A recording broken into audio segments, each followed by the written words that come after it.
Assalamu alaikum. Welcome back to the Heartful Awakening podcast. I'm your host, Maria, and today we're going to be talking about something that is deeply personal to all of us. Today, I'm going to be talking about the woman who you used to be before you lost yourself. Because the truth is that she's still there underneath all the layers, all the conditioning. She is still there, hidden inside, buried on the inside, but she is there. And the truth is that she's not gone, she's just buried. Michelangelo once said that the carvings that he made already existed, they were just hidden within the stone. And so that's what we're here to do at the Heartful Awakening podcast, in our Heartful community. It's getting out that beautifully carved gem that's inside of us. All we have to do is unpack her. So let's start.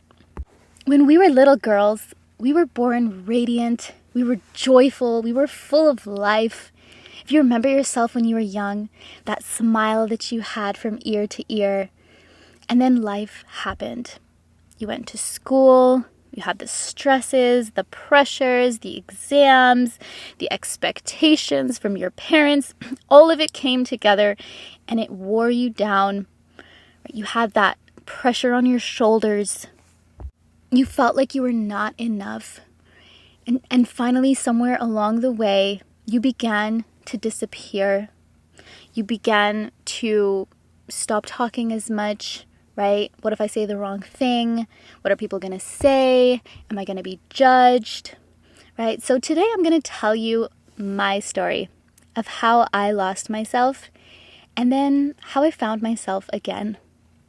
I'm also going to show you that transformation is not about becoming somebody new, but rather it's about remembering who you are, who you were all along. And so when I was a young girl, I was full of life, of energy. I was a dreamer, a visionary. I had all these hopes and dreams for my life. I was going to be a scholar. I was going to be a doctor. I loved hockey. I had hobbies. I loved to sing. I played the drums. I was on the rugby team. I had so many friends who lit me up. Such positive people around me who I volunteered with, who I worked with. By the time I was 17, I was working 3 jobs that I loved. My work colleagues had become my family. I had dreams for my future. I wanted to be a scholar. I laughed easily. I was the biggest joker in the world. I was extremely playful. I was wild and free. Everybody remembers me as the girl on her bike who would go from house to house visiting people. I always had things to do, people to see, places to go, events, any volunteering events, I was there. Comedy shows, I was hosting them as the MC. Right? Before marriage, I was the girl who would do backflips during planning meetings for events. Right? I was the clown, right? Always joking. I was never too serious. I didn't let life bog me down. I used to paint with oil paints. I ran 6 times a week, even up Mount Royal in Montreal. And on the weekends, I would paint nails for residents at the old folks' home. I worked with several youth programs. I was always moving. I loved hockey. I had a signed Carey Price jersey that I loved so much that I wore it over my wedding dress at my wedding at 18 years old. I would always have a Red Bull in my hand. I never missed a Habs game, the Montreal Canadiens hockey team. I was a huge fan of Carey Price. I had his art all over my room. I would sing all the time. I was just alive. And I lived this way all the way until I was 17. And so now I want to ask you that before all the roles that you have now, before getting married, right, when you had the free time, when you were young, innocent, pure, free, who were you at that time? What did you love to do? What made you laugh? Who were your friends? What were your dreams? Can you even remember that girl? Can you remember who you were? Because that woman was not a phase. She wasn't who you were before growing up, right? Before you matured. She was just immature and now you're a mature woman. That was your fitra. That was your natural disposition, who you truly are authentically as you. That was the version of you that Allah created you to be before life bogged you down, before the stresses, before the pressures, right? All the things that try to erase you, right? Things that try to make you hide behind your masks that you were forced to put on out of survival at times. But back then you were joyful, you were radiant, and you were full of life. And then what happened? You got married, you became a mom, took on more responsibilities. Right now you have kids that are depending on you, that are calling you mama, mama, mama all the time. Right? You have that pressure. Life happened. And then somewhere in there, you started dimming your light. So it didn't happen all at once. It didn't happen overnight, but it happened slowly over time. Right? One compromise at a time. Okay, I guess I won't paint anymore because, my husband needs me or the kids need me. So I guess I'll just give up that hobby, right? And then slowly started calling your friends less or going out less. Oh, I have kids, right? Even though you could have gotten a babysitter, but we make excuses, right? That no, this is just my life now, right? It's one boundary at a time that you don't set. Right? And then slowly you start losing yourself with one dream that you put aside, right? So maybe you always wanted to start a business, or you always wanted to travel. Maybe you always dreamed of becoming an interior designer, whatever it was, whatever your dream was that you put aside for others, right? Or one friend that was always there for you and who you have lots of good memories with, but you stopped calling her, right? Because, life is busy. But as you do these things, what happens is you lose that joy that you had when you were younger. And it's not that you matured, it's that you hid her away, you buried her down, you suppressed that version of you, that radiant version of you, that heartful version of you that was full of life. And so I'm going to share with you my story and how I lost myself. Because I just explained to you how I was, right? You can imagine I was full of life. I was bubbly. I was cheerful. I would visit people's houses. Like everybody in my family knew that I was the one, if their doorbell rang, that, it's probably Maria. So it's probably her again. Right? She just invited herself over for dinner. I was the life of the party. And when I was 18, I got married for the first time. And almost immediately, I started to disappear. So I moved away. I moved to a different province in Canada. I moved far from my family. And then my husband put these rules on me saying that if you want to be a pious woman, then, you can't sing, you can't do these things, all the jewelry you have, like, this is not for people of the akhirah. If you want to be a person of the akhirah, you have to get rid of everything here.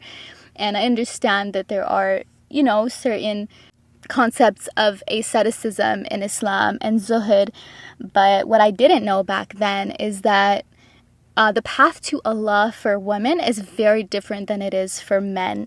And it is actually matlub for women. It is something that we're supposed to do, is beautify ourselves, right? That is something that we're actually rewarded for. But I didn't know much at that time. Like, I wanted to study Islam so badly. I wanted to study the fiqh, and I just wanted to be a righteous woman. Like, whatever is a pious woman, like, I just wanted to be that, right? Because I'm like, okay, we're here for one life, right? We're here just in the dunya. We have one shot, and then for eternity, like, our lives will be depending on how we spent it here. And so because of that, I let a lot of parts of me go, because I thought, okay, maybe it was bad, right? I was like, okay, maybe these songs are bad, right? I was singing a lot of Lana Del Rey, so I was like, okay, maybe the messaging in these musics isn't the best. That's true, right? And that was one thing I gave up. So one thing after the next, and soon enough, I couldn't even recognize who I was anymore, right? He had me read all of the rights of the husband in Islam. So they opened up the fiqh books, but not the original ones, right? That have all the real authentic rulings from the official fuqaha. He got me to open books that were written by more recent scholars, and not scholars in the West. These were scholars in the subcontinent of India, right? Around that area. So over there, what they were teaching was fatawa. It was things that aren't really in line with the fiqh, right? It's more like modern, you could say, recommendations for women in that society. And so I got really confused reading all of that, and I thought, okay, well, I have to obey him in everything. No matter what he tells me, I gotta listen, right? So I started doing that for years, where I would just listen to what he said and, forget about what my brain says, let me just submit, right? But that was kind of a cop-out for me, because at that point I lost responsibility, right? I no longer took accountability for what I was doing. I was like, oh no, I'm just doing the right thing by being passive. I thought that passivity was a virtue, but passivity is not a virtue. Passivity is a choice. And we have choices. We have a choice to act. Not only do we have a choice to act, but it is our duty to seek out true knowledge, right? What did the scholars of jurisprudence say traditionally in the madhab, right? But I didn't know at that point. I was 18 years old, and so I let myself go. And I felt suffocated, but I thought that that's what being a good Muslim wife meant. I thought, even if I suffocate, even if I'm sacrificing myself for this, like, at least I'll be rewarded for it. And it ended up getting really, really bad. Like, one day I was told to delete all the contacts from my phone, including my family members. And I was told that they were not a good influence on me, right? So I was like, okay, I didn't feel like I had a choice, because I was a chronic people pleaser at that point. I didn't know how to set boundaries, and boundaries scared the heck out of me. I wasn't ready to do that. I was scared of getting like a lashback. I was scared that he was gonna lash out at me. And so I just kept going along with it, right? Then I was told, oh, I have to get rid of my Carey Price hockey jersey, right? So I was like, okay, maybe it was bad that I had a crush on a hockey player. Okay, so let me just give that away as well, right? In the name of being pious, right? So I was shamed for loving hockey, for having these hobbies. And so I got rid of it, right? So again and again and again, I stopped having boundaries. I let go of everything that I was, and I lost all my friends, right? I didn't even have contact with them because I changed my email, right? And later people told me that they felt like I had died because they didn't even know if they were going to see me again. Not only did I stop talking to people that I knew, but I stopped going out, I stopped calling people, I stopped joking around. I became very, very serious. Like, my family didn't even recognize me. I was always anxious, always walking on eggshells. My entire life became just keep the house clean, keep him happy, don't upset him. And that was it, right? Take care of the kids. I had kids very, very young. So I was people pleasing because I was scared. I was scared of losing him because that would mean I would have to move back home. I didn't want to move back home, right? So I was stuck, and I wasn't able to see at that point the choices that I could have made. I didn't feel like I had other options. I was narrow-minded. I wasn't open to new ideas, thinking outside the box, like, okay, what are my other options? What if I did this? What if I did that? Right? Because when you're in that closed headspace and you lose your authentic self, when you lose your fitrah, right, then you also lose part of your discernment. Like, you can no longer discern between right and wrong yourself because you don't trust yourself anymore. I didn't trust myself. I didn't trust my own judgment, right? I thought something was wrong with me. And I know a lot of you can probably relate to this, right? So it's important to ask yourself these questions. Like, when did you start disappearing in your life? When did you start dimming your light? And when that happened, what is it that you stopped doing, right? What dreams of yours did you start to put aside, right? Whatever the reason was that you gave yourself, right? What dreams are really there deep inside of you that you might be scared to say out loud? When did you stop laughing? Right? When did you lose yourself? When did you stop doing your hobbies? When did you lose your friendships? When did you stop being playful or being yourself? Just being that light, relaxed woman that you were, right? Because when you stop being yourself, then you become exhausted and you start resenting others. You resent others when the choices are yours. You are choosing to stay that way by failing to set boundaries, by failing to stand up for whatever you want to do, standing up for what you care about. You're losing yourself, you're resenting others, you have anxiety, and you feel like a shell of who you used to be, right? It can get to a point where you don't even recognize yourself anymore. And eventually, there's going to be a moment when you realize that I can't keep living like this. Right? Eventually, you hit rock bottom where you're like, okay, this is not sustainable anymore.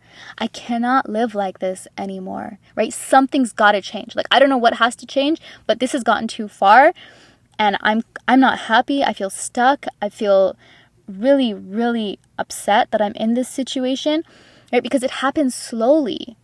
And only when you hit your lowest point sometimes is that the wake-up call that you need to change. For me, that was in January 2019 when I was in Giza in Egypt. So I loved to travel. I loved seeing all the different countries, right? And in that relationship, we did a lot of traveling.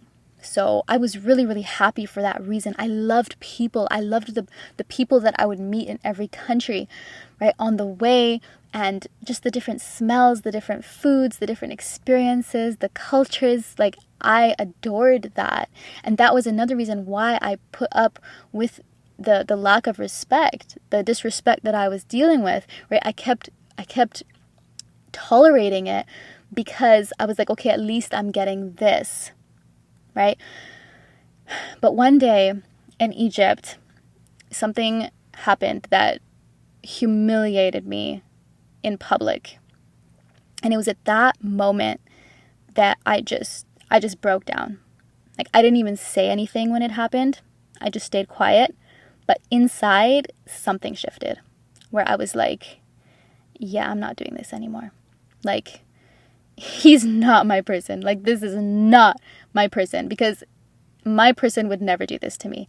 And that's when I finally accepted that something was wrong, and perhaps that I wasn't the biggest problem, right? Perhaps I wasn't broken. And I actually called my cousin that day. So she's someone I hadn't spoken to her probably in years at that point, even though I used to write her letters like every week or every month as a child. We were pen pals for years, and I hadn't spoken to her in a while. But I called her that day actually, and I told her what happened.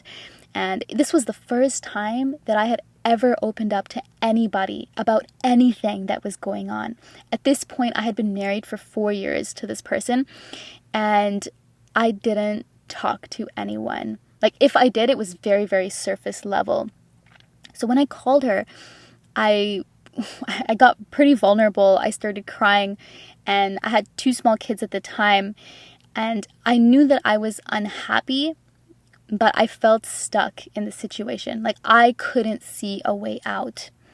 And she just listened. You know, she didn't judge me. She just listened. She kind of made a joke out of what happened, like to make me laugh, not to dismiss me, but just, you know, to liven it up a little bit, to cheer me up. And in that moment, you know, when I saw how happy she was and how miserable I was, that's when I realized that, like, I am drowning right now. Like, I feel dead. And nobody knows. Nobody knows because I was so disconnected. I was so isolated. And this is why isolation is extremely dangerous, right? Because I had been suffering in silence for years, right? I thought that I had to handle it all alone.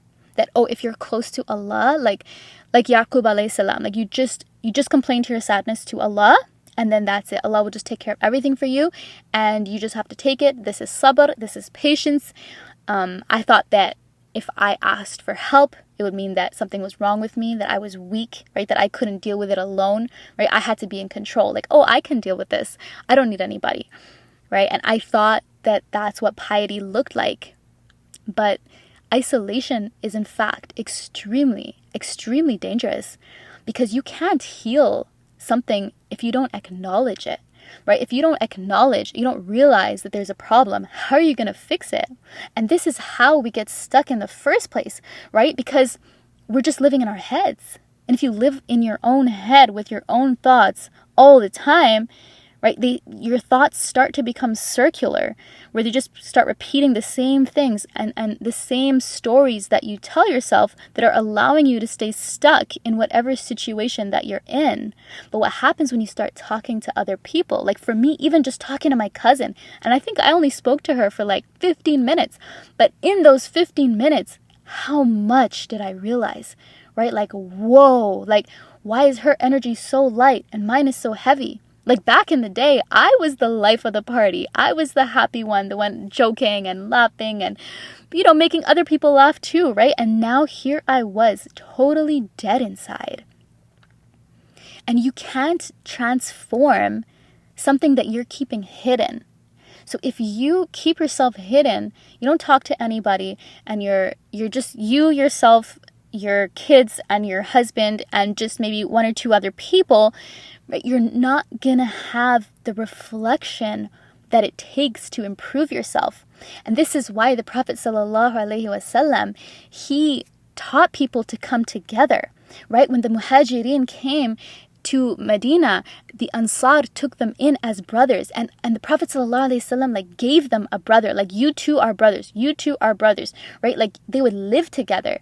And that's because relationships are so important. Like we need connection. Human beings are built for connection. We're not built to be alone, right? Like studies have shown that depression can come from isolation. Not only that, like people who are with others, they live longer as well. When you go to old folks' homes, the residents who have family members visiting them oftentimes will live much, much longer than those who are alone, who have nobody. Because that's how we were created. In fact, the entire fiqh in Islam, the entire sharia that we have, the maqsid, like the goal of it, is connection. It's bringing people together. Because we're not supposed to be isolated from each other. This is how problems surface in society, because secrecy fuels pathology. Right? When you're living in secrecy, it's really easy to live in an unhealthy, dysfunctional way because nobody knows about it. And so I'm going to ask you right now, are you at your lowest point? Right? So where are you right now in that healing arc? Are you suffering in silence? Do you feel stuck? Have you been telling yourself that this is just how life is and that there's not much you can do about it? Because the truth is that this is not sabr, this is not patience, right? Patience is finding a way, finding a solution that is pleasing to Allah, right? Because when you accept issues as they are and you're not doing anything about it, right? Then what happens is that your light gets dimmed, right? You're dimming your own light and then you're calling it piety. But again, as we covered in the last podcast, that living in misery is not pious, right? This is not strength. This is not being strong. What this is survival mode. You are surviving. You're not thriving. You're not living. You're merely surviving. And when you're living like that, you cannot help society, right? You can't help others because you are barely surviving yourself, right? And then you have kids to take care of, possibly, and you have responsibilities. Like, how can you fulfill your responsibilities properly when you are barely living? Right? You deserve more than this. Your children deserve more than this, right? We need to be healthy, to be a strong ummah, right? We wonder why we're weak and disconnected because the society is built upon the foundation of the family. When the family is strong, then society is strong. When society is strong, right, then that's how we fix global problems. But it starts at the individual. It starts with you. That when you are good, when you are your authentic, beaming, joyful, radiant, heartful self, that is when you can show up for the world as the person that you ought to be. That is who Allah wants you to be, right? Not the hidden, quiet, struggling, miserable woman who hides away, right? And who struggles to be around other people, who wants to be alone all the time. Like, we're not meant to be this way. And I know there are a lot of memes that talk about, the not going out and, just staying home and, hoping that your husband finds his way to your doorstep, right? Because I don't want to leave my house. But this is not a healthy way to live. And it's not just men who are supposed to congregate in society. It's women as well. Even if you go to very, very traditional places in the world like Yemen, like Tarim, right, in Hadramaut in Yemen, right, they have women's circles, they have women's schools. Women come together. We need each other, guys. We need each other. And so in my story, back when I was 23 at the time, what changed everything for me, what got me out of the rabbit hole that I had dug myself into, because it's easy to blame the other person and say, oh, he was abusive, he was crazy, he was a psychopath, right? It's very easy to point the finger. But when you point your finger at somebody else, there are 3 fingers pointing back at you.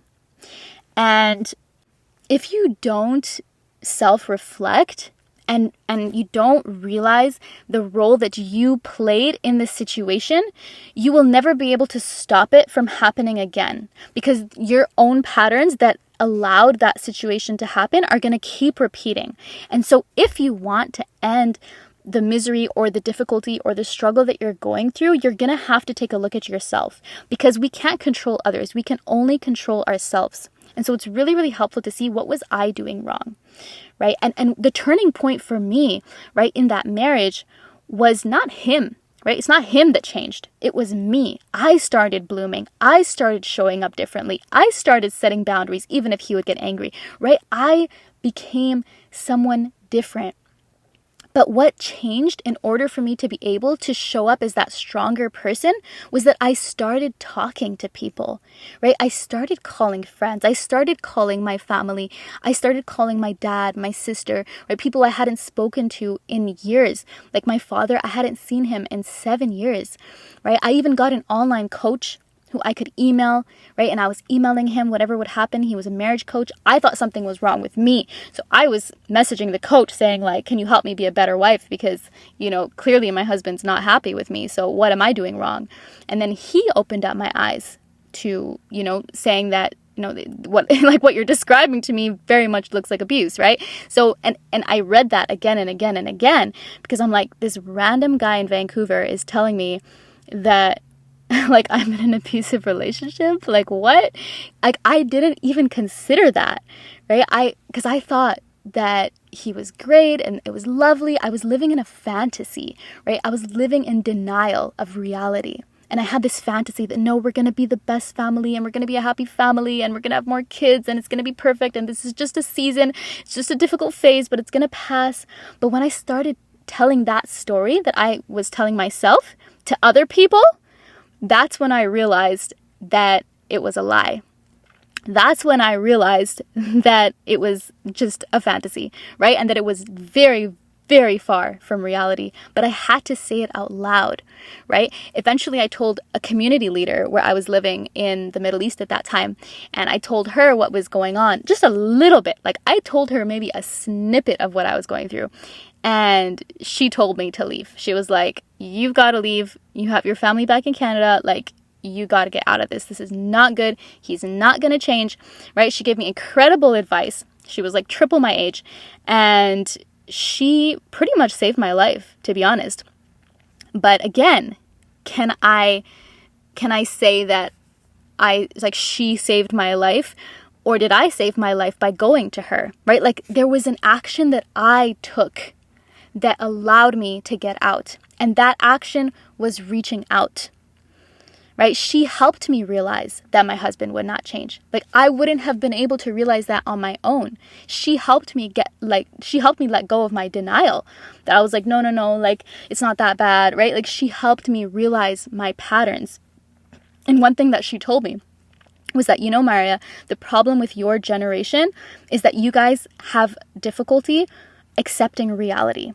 Like, you guys don't live in reality. You guys just live in fantasy. You live in the virtual world where everything's fake, and you have a really hard time accepting the truth.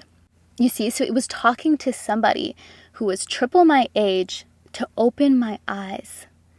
Because what actually changes you is this connection, having connections with other people, right? Sharing your experiences.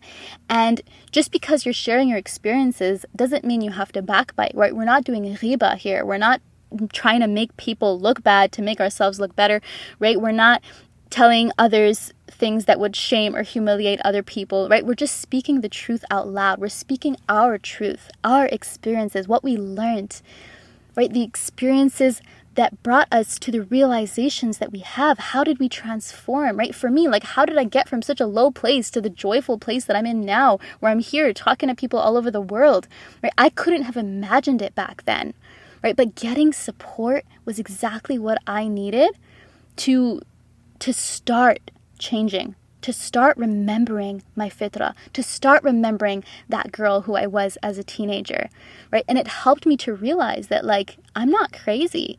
Because if you live with yourself alone for too long and all you hear all day are your own thoughts, you're gonna feel crazy, right? But the real realization happens when you see that nothing is wrong with you. It's the situation that you can't thrive in that situation. You're in the wrong environment.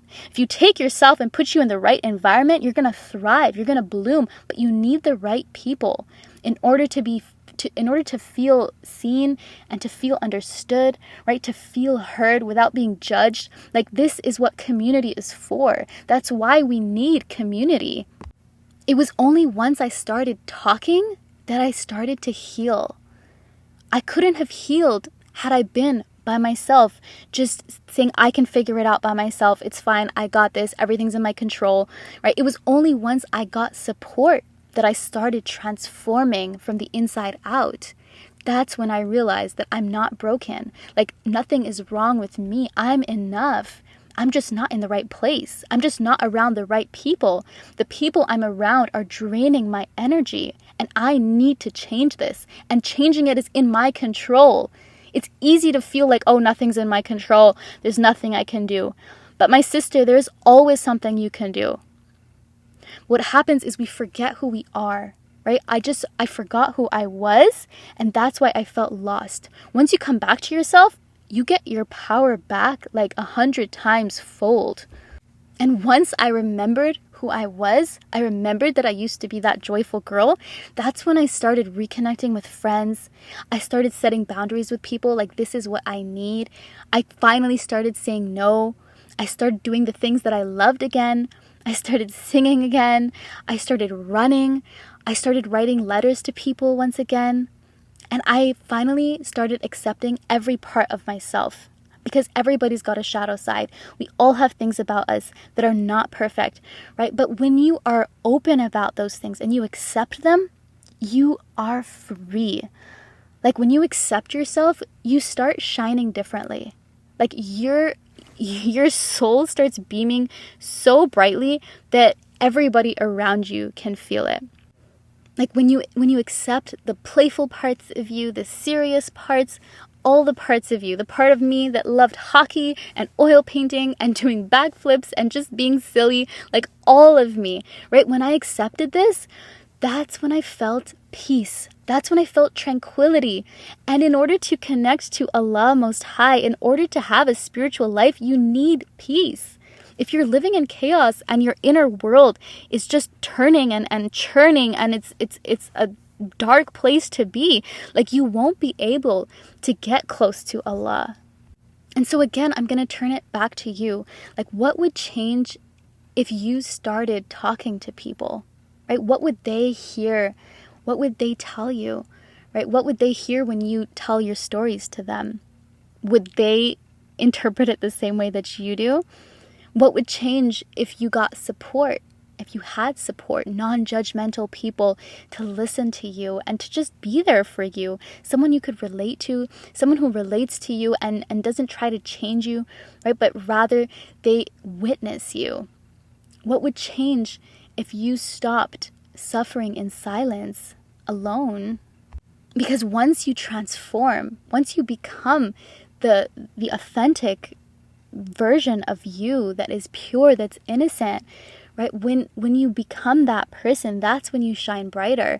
Like right now, for me, after I went through that transformation of finding myself, now I never let my social life go. Like, I don't care who I'm married to. I don't care who is around me. Like, I have my friends. I have my people.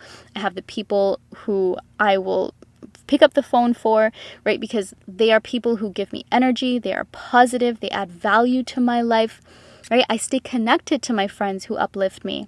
And now I'm building a community so that others can join me on this path. And I've accepted every part of myself now. I write letters, I still sing, right? I'm running, and I plan to paint again someday and do gardening. Like, I love homesteading, anything to do with nature. And now I'm living it because I'm alive again. When you're dead inside, you cannot even dream of these things. And even if you do, it's short-lived and you're like, that's for another life, right? But you have only one life. Like, now that I'm living this way and that I'm no longer succumbing to other people's dreams for me, right? Now I'm living authentically where I'm doing what I want to do. Right now I'm not dimming my light. I'm radiant, I'm joyful, and I'm me. And I'm so careful about the energy that I have around me so that I never have to walk on eggshells ever again. And transformation is not about becoming somebody new, somebody different, right? It's about remembering who you are, remembering who you were all along, right? You're peeling back the layers of trauma, of conditioning, of people-pleasing that we were molded to do, right? That our brain has been wired to serve other people, even if it means sacrificing ourselves. But we need to start finding her again, right? Finding that little girl inside who is pure, who is innocent, because she was close to Allah. That's why when we're around kids, like, we feel like they have a connection to Allah. We like, you can feel that peace around children, even when you see them sleeping, right? Like, the peace that they have is because they don't have all these masks on and this conditioning and trauma, right? Like, they are so pure. And so that's the point here, is we want to get back to our fitrah. We want to get back to who we truly are. And she is still there. She's still there inside of you, that radiant, joyful, playful woman who you used to be. She's not gone. She's just buried inside under your roles, responsibilities, your fears, your anxieties, some trauma that you've been through, right? But she is there. Underneath it, she's there. And she's waiting for you to remember her. This is exactly why I've created the Heartful community, because you cannot do this alone. I tried, and it doesn't work. It doesn't work. And I haven't ever met somebody who was able to heal alone either, because you need community. You need support. You need sisters who see you, who hear you, and they remind you of who you are. The community is offering daily majalis where we remember who we are together, right? Every day, 6 days a week, Monday to Friday, where we can share our experiences. I also teach the complete Heartful Awakening plant methodology that got me from lost and downtrodden to radiant and heartful and joyful, and the person who I am today, who's full of life. right? The Heartful community offers a safe space to talk so you can heal, you can transform with 49 other women who are on the exact same journey as you, right? Sisters who are not going to let you disappear ever again. I'm going to be hosting a free masterclass on October 30th called Transform Your Marriage by Becoming Her. And this is where early access officially opens to the community. It's going to be during the masterclass on October 30th at 3 p.m. EST. And whoever attends that masterclass will be the first to get the link to join the paid community before anybody else, before the doors open to the public on November 1st. To join the free masterclass, go to masterclass.heartfulmuslimah.ca. That's masterclass.heartfulmuslimah.ca. You can join the free tier of the Heartful community on Mighty Networks and get access to all the masterclass replays. Plus, there's going to be weekly live masterclasses starting on Tuesday, November 11th. So it's going to be every Tuesday at 11 a.m. EST, a free masterclass just for you on different topics every week. And now you have a choice. You can keep suffering in silence, keep trying to transform alone, keep forgetting who you are, or you can join me and 49 other women who are remembering, who are becoming radiant again, who are becoming themselves again. So remember, you're not broken. You're enough. You're always enough and never too much. You just forgot who you are. That radiant, joyful, playful woman, she's still there. So let's remember her together. Once again, you can join us at the free masterclass on October 30th at masterclass.heartfulmuslimah.ca. Early access to the community opens there, so don't wait. She is waiting for you to remember her. Until next Friday, stay heartful.